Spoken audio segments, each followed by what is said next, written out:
So we're staying in the topic of flavonoid modification, but I wanted to focus more on not the biocatalytic side of my research, but the molecular biology side of the expression and production strategies we developed within our laboratory.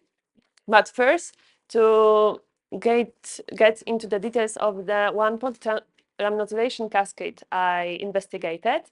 So to rhamnosylate flavonoids, which has really nice antiviral, antibacterial, anti-cancer properties, that's why we wanted to produce them, we had to use the rhamnosyl transferase, which transfer rhamnose moiety from activated sugars such as UDP rhamnose to the flavonoid aglycons. And UDP rhamnose is not really nice compound because it's highly unstable, maybe not unstable, but really not really cheap.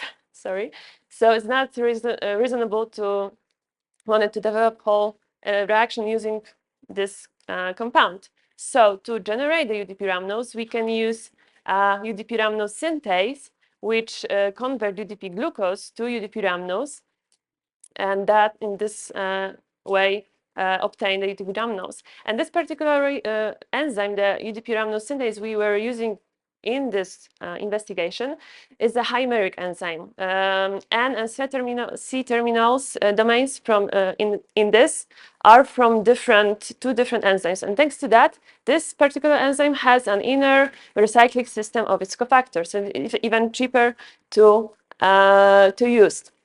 But still, the UDP glucose is quite expensive as well as the UDP rhamnose. So to obtain UDP glucose, we can introduce third enzyme, which is the sucrose synthase, which can, in excess of sucrose and presence of UDP and right pH of the reaction, can transfer the sucrose and UDP to UDP glucose and fructose as a side product. So these three enzyme cascade is needed to in vitro generate the flavonoid rhamnocytes without the addition of expensive compounds. And at the beginning, I checked more or less what the ratio between the enzyme has to apply to obtain the best conversion of our compounds.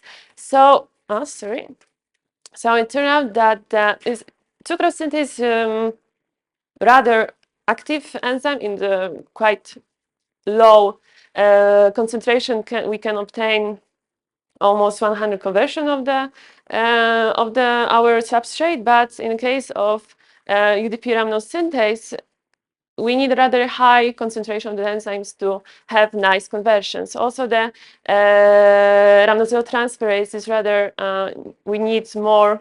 In comparison to sucrose synthase, we need more this enzyme to have nice conversions. So I wanted to make my life easier and produce these three enzymes in the simplest way. And I considered that I have three ways to do that. The first one is to produce each of them in separate strains using, for example, T7 promoter, and then to combine the extracts, the cell lysates, and perform the cascade.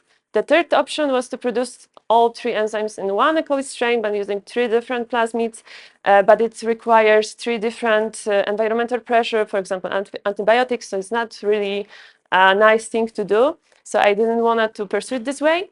And the third option was to design a plasmid that holds all three genes, but under differently induced promoters, which can enable us to control the expression level of each separately. So I choose the third option to investigate. So at the beginning, we select from the literature interesting expression systems from E. coli and also the Pseudomonas putida, which are induced by 4 different inducers, which was rhamnose Rabat expression cassette, which is induced by rhamnos, the LAC-I-TRC expression cassette, which is induced by IPTG, the ARAC-C ARAC-BAD expression cassette, which is induced by arabinose, and the last one, XLSPM, which is just induced by the aromatic carbohydrates, for example, the M-toluic acid. And each of these cassettes that we designed includes the transcriptional factor, promoter, the fusion site, of course, and the terminator. And this empty expression cassette can be introduced into the molecular cloning assembly to produce the single gene expression cassettes, which include also in the fusion sites, the ribosome binding site, the N tag of interest, and our gene of interest. And already these plasmids are perfectly fine to perform the expression of our enzymes, of proteins of interest we wanted to produce, but also can be applied to the second round of modular cloning assembly to make the monocysteine 3 gene expression cassettes, which includes 3 genes, each under the control of different promoters that are induced by different inducers. So here is a detailed structure of each cassette. To evaluate expression patterns from these cassettes, I choose to perform this analysis using the M-Sherry, which is easily detectable fluorescent protein. So I introduce to each cassette the gene of M-Cherry and perform several analyses. So first of all, we checked if we can see any cross-reactivity or non-specific activation or inhibition between the different inducers and our cassettes.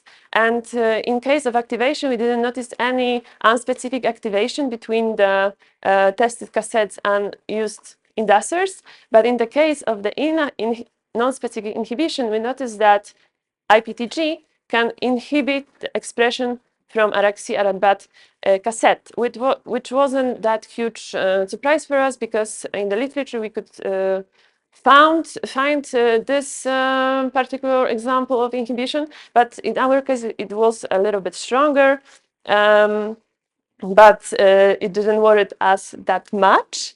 Next, we checked if we can control the expression from each cassette simply by titrating our inducers. So this cassette has a dynamic range, and of course, yeah, it turned out that for all of them has quite nice dynamic range. So we can control the level of expression of the proteins of the gene, put it into our cassettes simply by adding different concentrations of the inducers.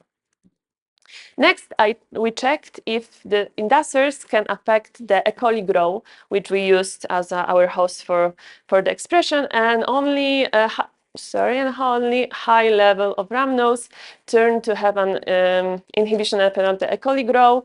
But after even after the 24 hours of the expression of the culturing, the final OD was the same, but the log phase were slower in reaction in the cultures where high concentration of rhamnos were detected. But 10 millimole of the rhamnos is perfectly efficient, perfectly fine to have a nice overexpression using this cassette, this rhamnos cassette. Next thing we wanted to check, since we are using transcriptional factor and promoters that are naturally included in the metabolism of E. coli or Pseudomonas putida, we wanted to check if different carbon salts in the culture can affect the expression patterns from this expression cassettes. And we checked the glucose as a simple carbon salts and the glycerol. And as you can see, for the LAC-I, ARAC-C, and XLS expression cassette, we get higher expression or higher deflorescence normalized against OD than using the glucose. But for RAS, it's vice versa, but it's not really significant different. So using the different carbon salts like glucose can also affect the the level of the expression, even though it had to be pointed out that the final OD of this culture with the glycerol is lower than with glucose.